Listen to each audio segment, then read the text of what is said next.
Հզոր Սփյուռքը երաշխիքն է հզոր հայրենիքին գարկախոսով ուրբաթ 7 դեկտեմբերին Հայաստանի երկրաշարժի 24-րդ տարելիցին օրը Լիբանանի մեջ դեղի ունեցավ տրամահավաք ռադիոթոն Ինըբաստ Հայաստան համայնքական հիմնադրամի։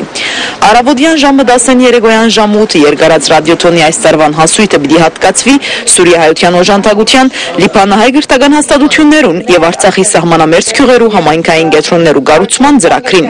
Ռադիոթոնի ընթացքին ժողովրդին առաջին պատգամափոխանցողը եղավ Լիբանանի մեջ Հայաստանի արտագաղթ եւ լիազոր տեսփան Աշոտ Քոչարյան, որ այցելելով Վանաձայն իր խոսքը եղեց Լիբանանահայության եւ Գարչ հարցազրույցի ընթացքին անդրադարձավ օրվան խորհրդին, նշելով, որ տվագանը գզուկաթիպի երկրաշարժի հիշադակին արիցը համահայկական տրամահավաք է, իսկ նպատակը օգնել Սուրիահայ քույրերուն եւ եղբայրներուն, ինչպես նաեւ նպաստել Լիբանանահայ գրթական հաստատություններուն եւ Արցախի համայնքային կենտրոններու կառուցման ծրագրին։ Տեսփան Քոչարյանն նաեւ անդրադարձավ Հայաստանի նախկայ Լիբանան այցելության եւ այդ արիթով փոխանցված պատկամներուն, մասնավորապես Սադար հանդիսանալու Սուրիահայության, ընդգծելով հզոր Սփյուռքով երաշխավորվող հզոր հայրենիքի գաղափարը։ Վանաձայնին իր հայրական պատկամը փոխանցեց նաեւ Լիբանանի հայոց թեմի առաջնորդ Գեղամարքեպիսկոպոս Խաչարյան, որ իր ղարքին գոչ ուղեց ժողովրդին դոնական օրերու սեմին թիմելու աստվածահաճոք հայլերու եւ չմոռնալու կարիքավորները։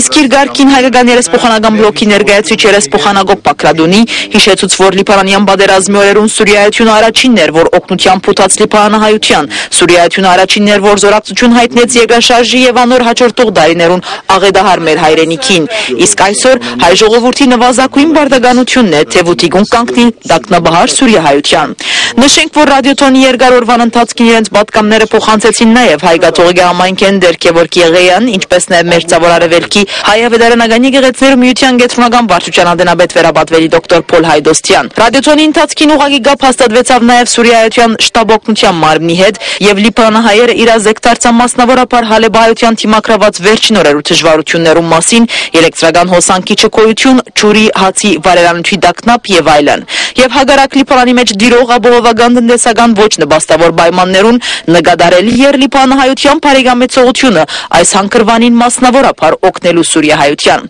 Հայաստան համայնքական հիմնադրամի Լիբանանի գործադիր մարմինը անմիջապես հրաբարագեց հաղորդակցությունը, որում մեջ նշեց, թե ռադիոթոնին հավաքված 107,000 ամերիկյան դոլարին պիտի ավելցնե նախորդ տարիներու տրամահավաքները իր մոտ ունեցած պատրաստ գումարը եւ ըստ այնմ պիտի կատարե իր հատկացումներուն բաժանումը առաջնահերթ նկատելով Սուրիահայության օժանդակությունը եւ իր հասույթեն բաժին հատկացնելով Լիբանանահայ գրթական հաստատություններուն եւ Արցախի մեջ համայնքային կենտրոններու կառուցման ծրագրին։